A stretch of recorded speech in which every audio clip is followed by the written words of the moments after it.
हरे कृष्ण। धर्म, अर्थ, काम और मोक्ष, ये मनुष्य जीवन के 4 पुरुषार्थ बताए गए हैं। और जो मनुष्य इन चारों पुरुषार्थों को पूर्ण करता है उसी का जीवन सफल माना जाता है।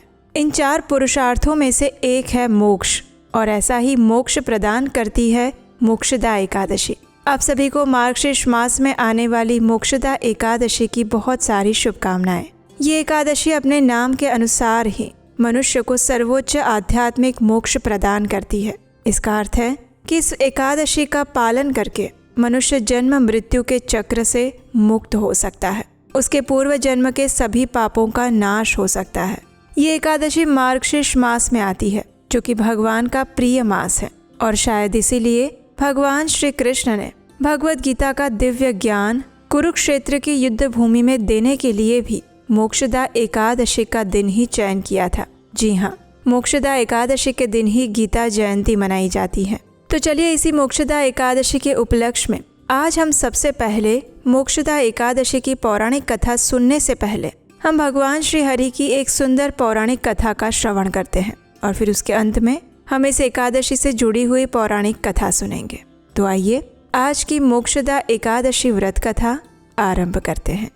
भगवान श्री हरि ने देवी लक्ष्मी से कहा, हे देवी, एक समय जन स्थान में एक जड़ नामक ब्राह्मण रहते थे, जो वैसे तो जन्म से कौशिक वंश में उत्पन्न हुए थे, लेकिन उन्होंने अपना जातीय धर्म छोड़कर बनिए की वृत्ति स्वीकार की थी। उसने पराई स्त्रियों के साथ व्यभिचार करने का व्यसन भी ले लिया था। वह सदैव जुआ खेलता, शराब पीता और शिकार खेलकर जीवों की हिंसा करता था, और इस प्रकार उसका समय बीतता चला गया। जब उसका धन नष्ट हो गया तो व्यापार के लिए वो दूर उत्तर दिशा में गया। वहाँ से काफी सारा धन एकत्रित करके वो घर की ओर वापस आया। उसने बहुत दूर तक का रास्ता तय कर लिया था, और एक दिन सूर्यास्त हो जाने पर जब 10 दिशाओं में अंधकार फैल गया, तब वह एक वृक्ष के नीचे सो गया। और उसी समय कुछ लुटेरे वहां आ गए, और शीघ्र ही उन सब ने उसके प्राण ले लिए। आजीवन उसके धर्म का लोप हो चुका था। उसने सारे धार्मिक कार्य छोड़ दिए थे, और इस कारण इस प्रकार उसकी मृत्यु होने की वजह से वह एक भयानक प्रेत बन गया।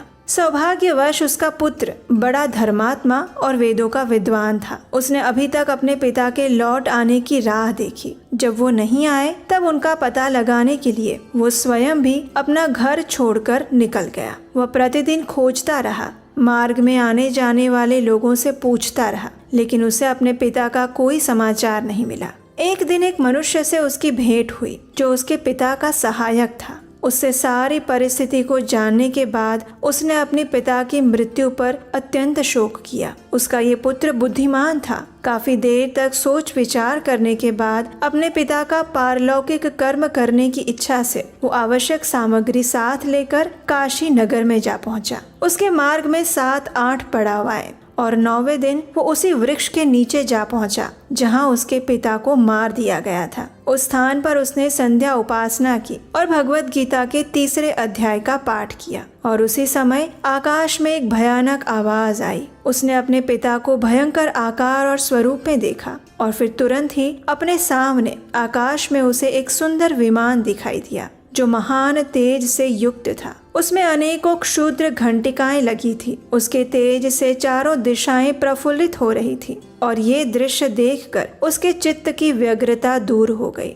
उसने विमान पर अपने पिता को दिव्य रूप धारण करके विराजमान देखा। उनके शरीर पर पीताम्बर शोभा पा रहा था, और मुनिजन उनकी स्तुति कर रहे थे। उन्हें देखते ही पुत्र ने प्रणाम किया, और तब पिता ने भी उसे आशीर्वाद दिया। उसके बाद उसने पिता से ये सारा वृत्तांत पूछा, तो उसके उत्तर में उसके पिता ने उसे कहा, हे पुत्र, दैववश मेरे निकट भगवद गीता के 3 अध्याय का तुमने पाठ किया, और इस शरीर के द्वारा किए हुए सभी पाप कर्म बंधन से तुमने मुझे छुड़ा दिया। इसलिए हे पुत्र, अब घर लौट जाओ, क्योंकि जिस प्रयोजन से तुम काशी नगरी जा रहे थे वो प्रयोजन इस समय भगवद गीता के 3 अध्याय के पाठ से ही सिद्ध हो गया है। अपने पिता के इस प्रकार वचन सुनकर पुत्र प्रसन्न हो गया, और उसने अपने पिता से कहा, हे तात, मेरे हित का उपदेश दीजिए, और ऐसा कोई भी कार्य जो मेरे लायक हो वो मुझे बताइए। तब पिता ने कहा, हे अनघ, तुम्हें यही कार्य फिर करना है। मैंने जो कर्म किया है वही मेरे भाई ने भी किया था और इससे वो भी घोर नर्क में पड़ा हुआ है। उनका भी तुम्हें उद्धार करना चाहिए और मेरे कुल के और भी जितने लोग नर्क में हैं उन सब का भी तुम उद्धार करो। यही मेरा मनोरथ है। हे पुत्र, जिस साधन के द्वारा तुमने मुझे इस संकट से छुड़ाया है उसी का अनुष्ठान बाकियों के लिए भी करना उचित है। उसका अनुष्ठान करके उससे होने वाला पुण्य उस नरक में बसने वाले जीवों को मुक्त करा देगा। इससे वे समस्त पूर्वज मेरी ही तरह यातना से मुक्त होकर अल्पकाल में श्री विष्णु के परम पद को प्राप्त हो जाएंगे। पिता का ये संदेश सुनकर पुत्र ने कहा, हे तात, यदि ऐसी बात है और आपकी भी ऐसी ही इच्छा है तो मैं समस्त नारकीय जीवों का नरक से उद्धार कर दूंगा। और ये सुनकर उसके पिता ने कहा, हे पुत्र, ऐसा ही हो, जाओ, तुम्हारा कल्याण हो। मेरा अत्यंत प्रिय कार्य संपन्न हो गया। इस प्रकार अपने पुत्र को आश्वस्त करके उसके पिता भगवान विष्णु के परम धाम में चले गए। फिर वह पुत्र भी लौटकर जनस्थान में आया। परम सुंदर भगवान श्री कृष्ण के मंदिर में उनके समक्ष बैठकर अपने पिता के आदेश अनुसार वह भगवत गीता के 3 अध्याय का पाठ करने लगा। उसने नारकीय जीवों का उद्धार करने की इच्छा से अखंड गीता पाठ जनित सारा पुण्य फल संकल्प करके अर्पित कर दिया। और इसी बीच में भगवान विष्णु के दूत यातना भोगने वाले नारकीय जीवों को छुड़ाने के लिए यमराज के पास गए। यमराज ने अनेक प्रकार के सत्कारों द्वारा उनका पूजन किया, उनसे कुशल पूछा और इस प्रकार कहने लगे, हे धर्मराज, हम लोगों के लिए सभी ओर आनंद ही आनंद है।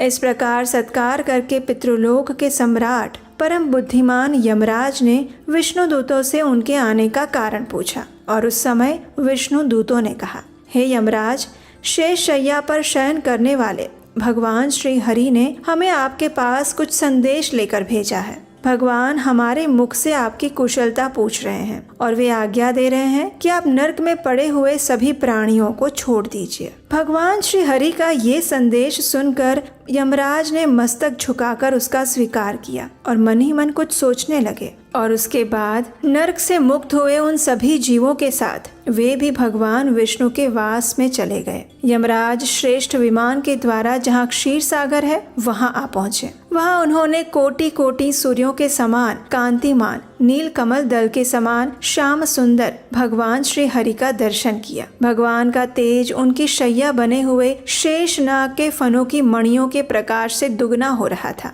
उनका हृदय प्रसन्नता से परिपूर्ण था। चारों ओर योगी जन भगवान की सेवा में उपस्थित थे। देवराज इंद्र अपने विरोधियों को परास्त करने के उद्देश्य से भगवान की स्तुति कर रहे थे। इस प्रकार भगवान का दर्शन पाकर यमराज अपनी विशाल बुद्धि के द्वारा उनकी स्तुति करने लगे। भगवान की स्तुति करते हुए यमराज जी ने कहा, हे संपूर्ण जगत का निर्माण करने वाले परमेश्वर, आपका अंतःकरण अत्यंत निर्मल है। आपके मुख से ही वेदों का प्रादुर्भाव हुआ है। आप ही विश्व स्वरूप और उसके विधायक ब्रह्मा हैं। आपको मैं नमस्कार करता हूँ। हे जगत गुरु, आपके आदेश से इन जीवों को गुण रहित होने पर भी मैंने छोड़ दिया है। अब मेरे योग्य अगर कोई कार्य है तो वो बताइए। इतना कहकर भगवान मधुसूदन मेघ के समान गंभीर वाणी द्वारा कहने लगे, हे धर्मराज, आप सबके प्रति समान भाव रखते हुए लोगों का पाप से उद्धार कर रहे हैं। आप पर देहधारियों का भार रखकर मैं बिल्कुल निश्चिंत हूँ। इसलिए आप अपना कर्म करें और अपने लोक में चले जाएं। इस प्रकार कहकर भगवान अंतर्ध्यान हो गए और यमराज भी अपनी पुरी में वापस लौट आए। वह ब्राह्मण अपनी जाति के और समस्त नारकीय जीवों का नरक से उद्धार करके स्वयं भी जीवन के अंत में विष्णु धाम को चला गया।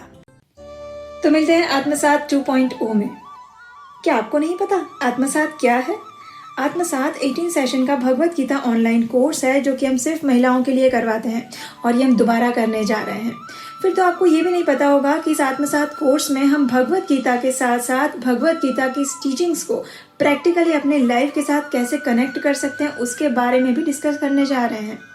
अगर अभी तक नहीं किया है तो जल्दी से रजिस्टर करिए। सीट्स लिमिटेड है और सारी इन्फॉर्मेशन डिटेल में डिस्क्रिप्शन बॉक्स में दी गई है। हम मिल रहे हैं शनिवार शाम 5 बजे 6 दिसंबर 2025 को। So register yourself, register your friends also. तो क्यों ना इस नए साल पर एक नया तोहफा दिया जाए अपने आप को भगवत गीता के एज इट इज ज्ञान के साथ। Register yourself. एक समय युधिष्ठिर महाराज ने भगवान श्री कृष्ण से पूछा, हे केशव, मार्गशीर्ष मास के शुक्ल पक्ष में कौन सी एकादशी आती है, उसका महात्म्य क्या है और उस दिन श्री हरि के किस विग्रह की आराधना करनी चाहिए। भगवान श्री कृष्ण ने प्रेम पूर्वक कहा, हे राजन, आपकी जिज्ञासा मंगलकारी है और ये आपको तीनों लोकों में यश प्रदान करेगी। मार्गशीर्ष मास के शुक्ल पक्ष में आने वाली एकादशी का नाम है मोक्षदा एकादशी। इस दिन भगवान दामोदर की धूप, दीप, अगरबत्ती और तुलसी मंजरी के साथ पूजा अर्चना करनी चाहिए। ऐसा करने से व्यक्ति को अपनी पाप पूर्ण क्रियाओं से मुक्ति प्राप्त होती है। अब इसके विषय में एक ऐतिहासिक शुभ कथा का श्रवण कीजिए। प्राचीन काल में चंपक नाम की एक सुंदर नगरी थी, जहाँ राजा वैखासन राज्य करते थे। राजा अपनी प्रजा का अपनी संतान की तरह पालन करते थे और चारों ओर सुख, समृद्धि और भक्तिमय शुद्ध वातावरण था।